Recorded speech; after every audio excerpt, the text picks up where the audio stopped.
굉장히 반갑고요. 그래서 제가 몇 가지를 좀 준비를 해왔어요. 네네. 이제 오늘 근데 저는 좀 되게 우선 처음 전화 받고 좀 되게 놀랐던 게 우선 문법을 하고 싶다고 이렇게 딱 말씀하시는 분이 처음이었고, 그리고 더군다나 문법을 하는데 내가 문제풀이가 안 된다 이런 말씀하시는 분도 사실 처음이었어요. 되게 뭐랄까 목적이 확실한 것 같기도 하고, 근데 선생님이 문제풀이를 통해서든 어쨌든 그 궁극적으로 이렇게 하고 싶은 건 그때 영어를 좀 자유롭게 쓰고 네. 싶은 거잖아요. 근데 네네. 어떻게, 저는 보통 사람들은 영어를 자유롭게 쓰고 싶다 생각하면 막 외국인하고 만나고 뭘 하고 이 생각만 하는데 어떻게 문법을 공부해야겠다는 생각을 하셨는지 사실 개인적으로 굉장히 놀랐어요, 사실은.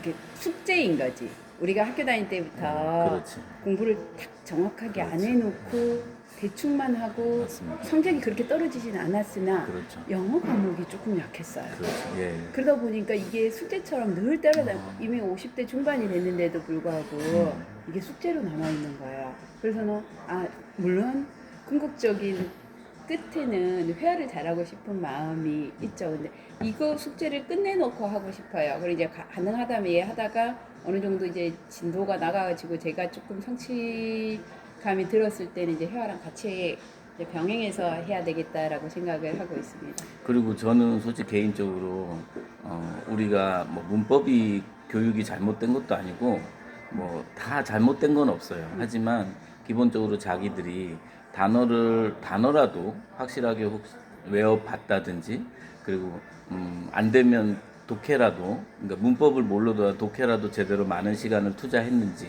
이런 거에 대해서, 그리고 선생님 지금 말씀하신 대로 문법 하나도 사실은 시험이나 봤지 제대로 한 건 없잖아요. 그런 부분에서 선생님이 접근하신다는 게 되게 좀 놀랍고, 되게 좀 이번에 한번 그러면 제가 가진 노하우를 통틀어서 정말로 선생님이 원하시는 좀 뭐랄까 문법을 답을 보면 알겠는데, 근데 그 부분도 조금은 제가 다시 여쭤볼 게 문제가 있는 것 같아요. 어쨌든 이제 그런 거를 제가 한번 짚어보겠습니다, 선생님. 그리고 예. 한 가지 예. 뭐가 있냐면 그러니까 아까 독해 말씀하셨는데 이게 문법이 안 잡아져 있으면은 이리 보면 무슨 내용인지 당연하죠. 다 아는데 예.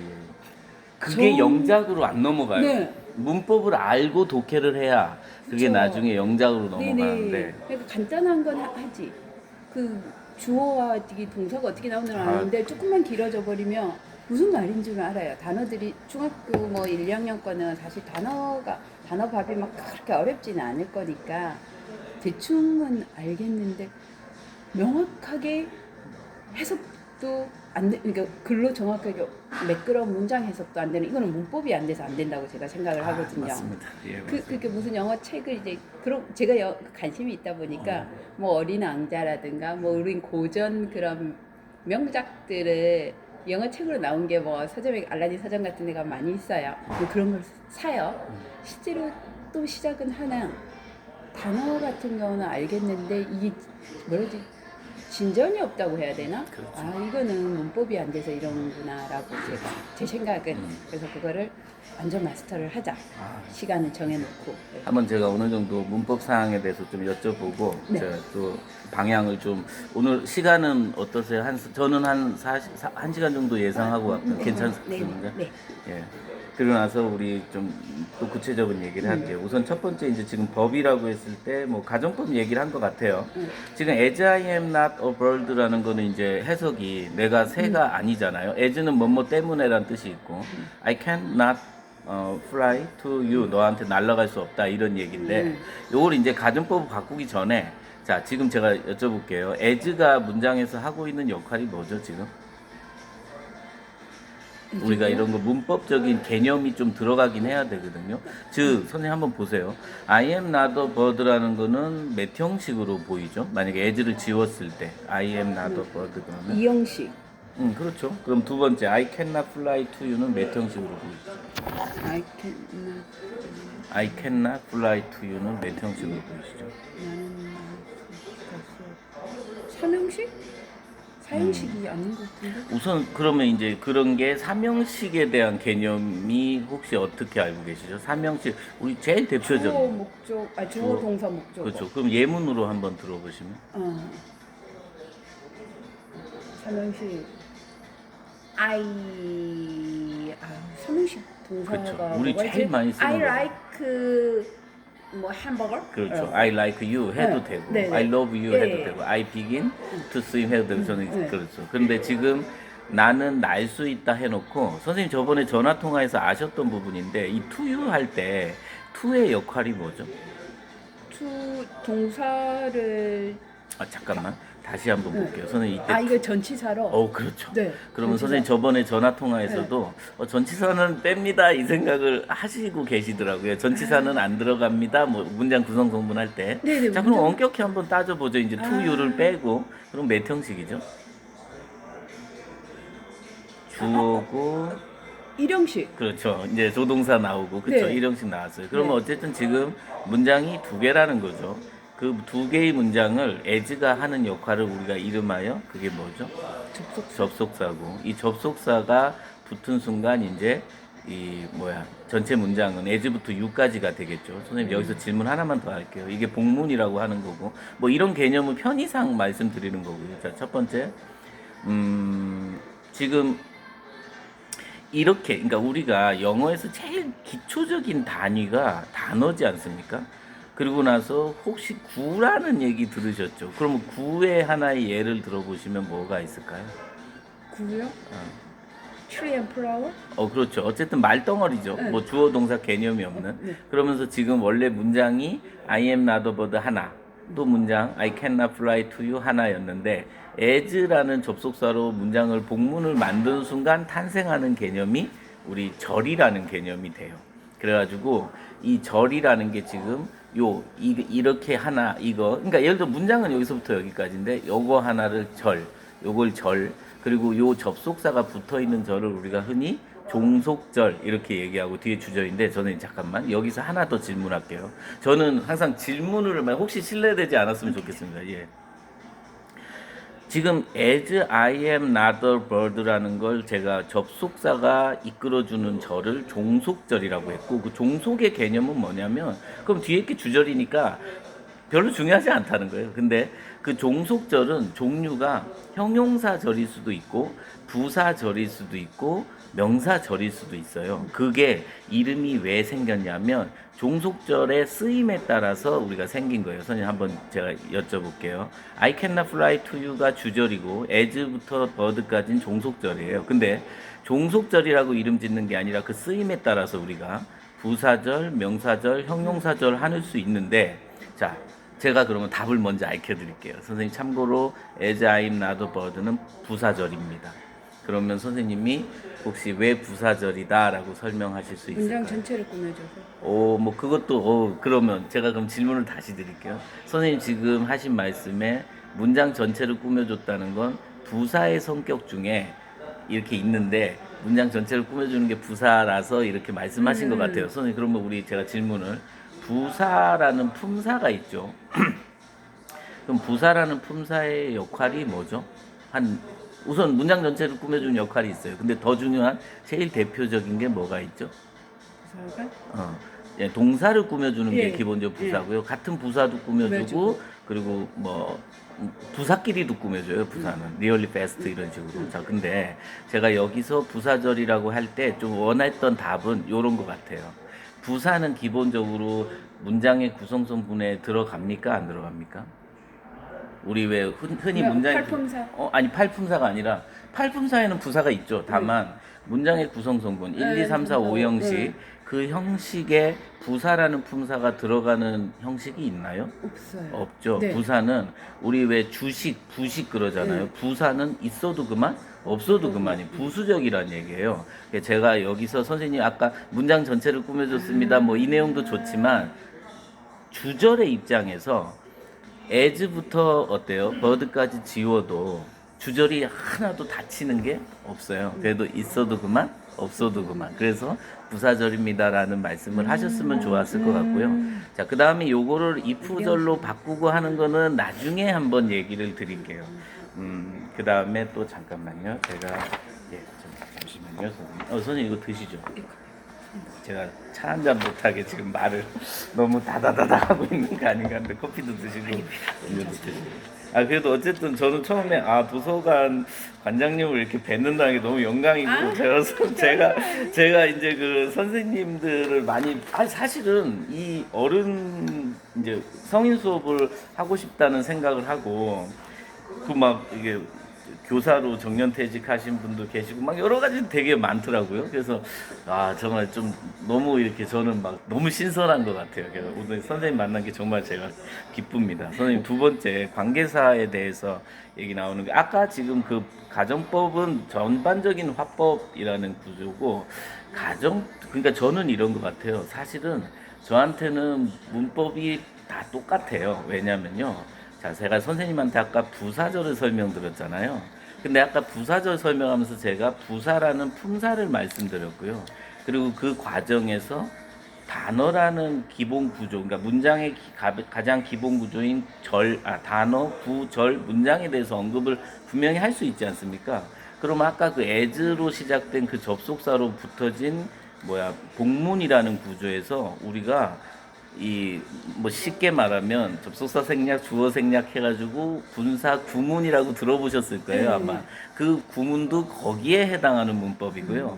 그리고 그 as라는 것 때문에 우리가 가정법, 만약에 반대사실, 현대사, 그래서 가정법으로도 얘기할 수 있고, 지금 사실은 그 as라는 접속사 개념하고 관계대명사 개념하고 또 굉장히 밀접한 거 알고 계시죠?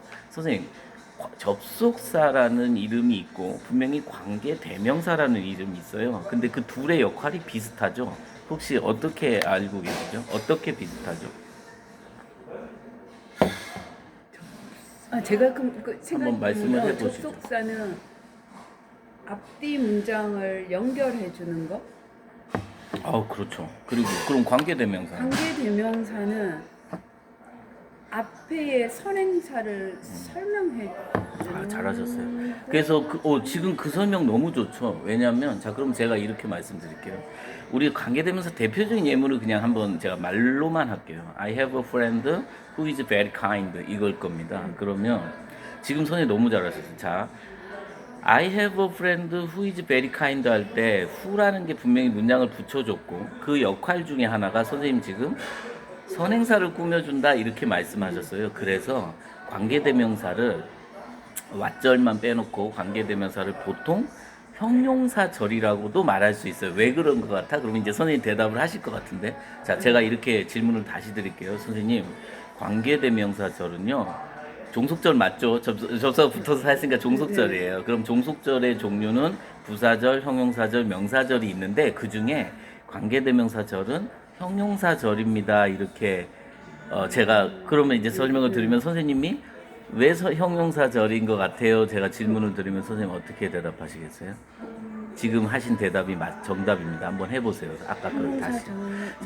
형용사는 문장에서 그렇죠. 그러면 문장. 그러면 형용사라는 품사에 집중해 볼게요. 선생님, 형용사 품사의 기능 중 가장 큰 게 뭡니까? 형용사라는 품사의 가장 큰 기능이 뭐죠? 주어를 꾸며주는. 주어를 그건 보어로서 기능이 물론 네, 있죠. 네, 맞습니다. 그리고 또 하나? 형용사? 예? 문장. 형용사는 명사를 꾸며주는 게 대표적이죠. 그러면 선생님 아까 선생님이 선행사라고 말씀하셨잖아요. 선행사는 명사죠. 그래서 후이하의 절이 friend라는 명사 하나를 꾸며주고 있기 때문에 형용사절입니다라고 제가 얘기했죠. 근데 이 말에서 굉장히 중요한 게 우리가 예를 들어서 막 말을 할 때 만약에 이게 카페야. 근데 카페 너무 편하네. 분위기 아주 좋아. 이랬어. 그럼 우리가 뭐 분위기 좋은 이것부터 생각나는 게 아니라 뭐 this is 카페부터 생각나겠죠. 그러면서 카페를 후치수식할 수가 있다는 거죠. 영어에서. 그럼 카페 which is so comfortable 뭐 이런 식으로 이렇게 뒤에 와서 말을 점점 연결해 줄 수 있는 기능 중에 하나 관계대명사라는 거 잠깐 말씀드리고 자 어쨌든 지금 절에 대해서 그러니까 제가 생각하는 문법은 똑같은 거예요. 계속 반복되는 내용을 확인하는 거예요. 지금 선생님이 확인하신 건, 자, 우선 여기서부터 확인을 해야 돼요. 항상 말이라는 개념부터 확인해야 됩니다. 선생님 분명히 관계 대명사라 하셨죠? 관계라는 말이 숨겨진 뜻이 있어요. 혹시? 이건 접속사를 얘기합니다. 그러면 대명사는 뭐냐? 자, 앞으로 영문법 배울 때 대자가 나오면 혹시 무슨 의미일 것 같아요? 대신하는. 오, 그렇죠. 잘하시네. 자, 그러면 얘의 관계 대명사는 접속사하고 다른 기능이 있죠. 접속사는 문장을 단지 붙여만 네. 줬고, 뭐 생략할 수는 있겠지만 어쨌든 붙여. 그 있는 그대로의 문장을 붙이고 문장을 붙여만 준다는 거예요. 하지만 대명사는 우리가 영어는 반복되는 거 싫어하기 때문에 똑같은 말이 만약에 반복됐다면 그거 하나 지우고 들어간다. 그래서 명사를 대신했다라는 개념으로 이렇게 되고, 그 대신한 그 이유 때문에라도 선행사라는 어떤 그 개념이 생겼고, 궁극적인 그 기능은, 관계대명사의 궁극적인 기능은 선행사를 수식해 주는 거기 때문에 그 또한 형용사절의 어떤 펑크션, 기능을 갖고 있다라고. 우리가 관계대명사를 알면 뭐합니까? 이 관계대명사가 하는 역할을 알아야 되죠. 자, 선생님 제가 조금 더 설명을 하면, 예를 들어서 이 개념을 익힐 때 이런 거예요. 선생님 여기가 카페지 않습니까? 우리가 보통 카페에 오면은 뭐 해요? 차 마시고 뭐 대화하고 이렇죠. 우리 머릿속에 있죠. 선생님 철물점 가면 당연히 뭐 망치라든지 못을 찾으시겠죠. 자, 제가 그러면 이제 공부도 그렇게 하면 됩니다. 특히 영문법은. 자, 선생님 제가 질문 드릴게요. 만약에 선생님에게 제가 지각동사 그러면 선생님, 자, 지각동사 종류는 she, feel, here가 있어. 여기까지 제가 설명을 드릴게요. 그러면 제가 선생님 지각동사가 뭐죠? 라고 하면 선생님이 어떻게 대답하시겠습니까? 우리가 듣고 느끼고 그런 보고, 설명하면 저한테는 빵점이에요. 어. 자, 선생님 제가 다시 한번 할게요. 감각동사라는 게 있어요. 응. look, sound, smell, taste, feel이 있습니다. 그러면 그 look, sound, smell, taste, feel을 분명히 감각들, 제가 여기서 선생님 집중하고, 이게 모든 공부의 기본입니다. 이름이라는 건 우리가 분명히 프랜차이즈의 기능이 뭐예요? 그 프랜차이즈 가면 어떤 메뉴를 먹을 수 있다는 이름에 따른 기능을, 그러니까 공부할 때, 특히 영문법 할 때 모든 이름의 기능에 대해서 집중하시면 돼요. 제가 감각동사는 종류는 look, sound, smell, taste, feel이 있습니다 했을 때 선생님이 그 차이점을 이렇게 대답하시면 돼요. 선생님 자, 한번 생각해 볼게요. 우리가 이 형식을 이루는 대표적인 동사는 비동사입니다. 그럼 비동사는 MR이즈가 있죠. 그리고 MR이즈 있는 다음, 그럼 비동사의 문장의 구성성분, 즉 이 형식의 문장의 구성성분은 주어, 동사, 보어라고 알고 계실 거예요. 그러면 이 보어 자리에는 제가 예를 들어서 I am a student, 명사, I am smart, 어때? 형용사 두 개지. 그러면 선생님이 제가 선생님한테 선생님 보어 자리에는 어떤 품사가 들어갈 수 있죠? 그러면 선생님이 명사는 형용사 들어갈 수 있습니다 하고, 나중에 공부가 더 진행되면 명사구, 형용사구, 명사절, 형용사절이 들어가는 것까지 공부가 돼야 되는 거예요. 그리고 자, 그러면 굳이 이 형식 동사라고 이렇게 비동사가 정해져 있는데 사실 감각동사는 이 형식 동사예요. 이 형식 동사입니다. 그러니까 이 삼형식 동사는 아니요. 삼형식으로도 쓸 수 있죠. 왜냐면, 자, 이게 그런 거예요. make라는 게 I make a desk 그랬을 땐 삼형식이죠. 근데 I make you a cake 그러면 너에게 케이크를 만들어줘서 사형식이 되고, I make you clean your house 그러면 오형식이 됩니다. 그러니까 정해진 동사에, 물론 삼형식, 사형식 딱 정해진 동사도 있어요. 하지만 거의 대부분의 동사가 쓰임에 주목을 해요. 그러니까 문법에서 우리가 제일 등한시하고 헷갈려한 이유가 뭐냐면 그 쓰임의 중심으로 해가지고 문법을 적혀야 되고, 근데 중요한 게 쓰임의 중심을 두려면 선생님이 아까 초반에 말씀하셨듯이 어휘라든지 기본적인 리딩이 따라와야 돼요. 근데 우리가 그런 걸 무시한 채로 문법을 배웠기 때문에 좀 그렇고, 어쨌든 얘기를 잠깐 정리하면, 제가 선생님한테 감각동사란 얘기를 했을 때 선생님이 대답을, 감각동사는요 look, sound, smell, taste, feel 종류가 있고, 이게 몇 형식에서 쓰일 때 얘기다, 이 형식에서 쓰일 때 얘기고, 그러면 이 형식 동사랑 뭔가 차이점이 있으니까 감각동사라고 이름을 줬을 거 아닙니까? 어떤 차이점이 있냐면 it looks strange, 어때요? 자연스럽죠? 뒤에 보어로, 근데 it looks a dog 안 해요. it looks like a dog 이렇게 한다고요. 그 차이가 뭐냐면 감각동사는 뒤에 보어를 취할 때 뭐만 취한다? 형용사만 취한다 이렇게 되는 거예요. 그래서 요런 근데 선생님이 공부를 뭐 문법을 모르고 알고는 두 번째 문제고 저는 선생님이 공부하실 때 감각동사, 지각동사를 똑같이 공부하더라도 항상 실용적 그러니까 어떻게 쓰임에 따라서 이게 집중하도록 제가 좀 최대한 그걸 해볼게요. 아 생각 외로 저는 사실 좀 되게 속성으로 끝낼 생각을 하고 왔었어요 처음에. 근데 그러면서 사실 왜 그랬냐면 선생님이 저는 문법을 배우고 싶습니다라는 말씀을 하실 때 제가 굉장히 강하게 인상을 받았던 건 이분은 자기가 뭘 모르고 어디가 부족해서 그거를 확실하게 알고 계시는구나. 그래서 제가 이분한테는 아주 집중적으로 속성으로 탁 해드리면 하실 수 있겠다 이런 생각을 했어요. 근데 지금 제가 몇 가지 물어본 걸로는 한 수업을 뭐 이건 나중에 오늘 녹음은 여기까지 할게요, 선생님.